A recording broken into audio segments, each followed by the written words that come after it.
Hello everyone. So what I'm about to show you is something I've never seen in person, I've never held. I've only seen it on the internet.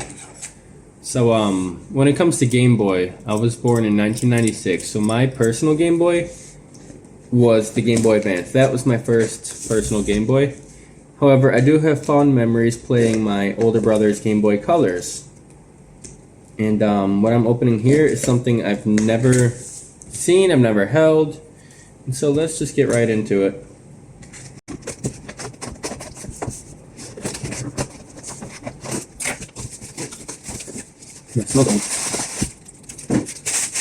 Alright.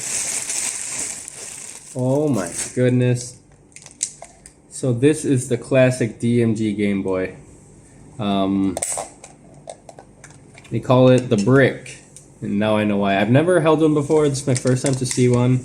It feels nice. It feels like it'll be nice in your hands. So what I'm going to do is I'm going to pop some batteries in, load up a game, and let's just play around with it for a bit. Let me try this game. It came with a fake Chinese homemade game. Let's try that. No, so I'm not getting anything. This is what it's showing me. But that's totally fine for a 30-year-old Game Boy. I'm going to swap out the screens anyways, and I'm going to make it my own. So let's get into that. So what I have here is the new backlit screen, the new IPS drop-in back-in screen, the new housing, and the old Game Boy, some new buttons, everything I'm going to need, and a new speaker.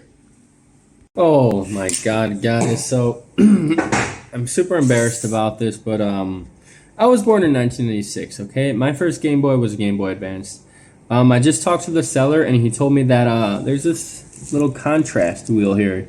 Change the contrast. So I did, and now I can see the screen. The contrast is all the way down, so it just showed a blacked out screen. Yeah, super embarrassed about that, but yeah, now it works. Anyways, I'm still going to change out the screen though. So I had just taken out the 6 screws from the back of the housing here, and now my next goal is I want to take out these 4 screws. So there are 2 screws holding the motherboard down here and another 2 here. So those are just the next ones I want to take out. So now what I would like to do is take the cartridge heatsink and put it into the new case.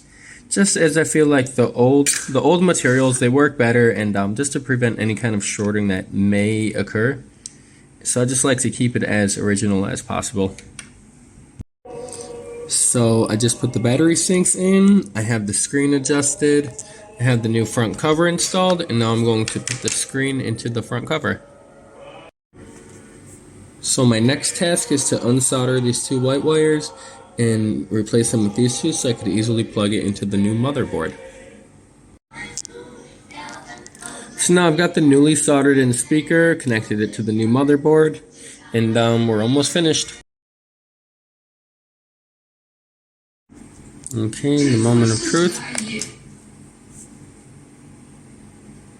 Nice.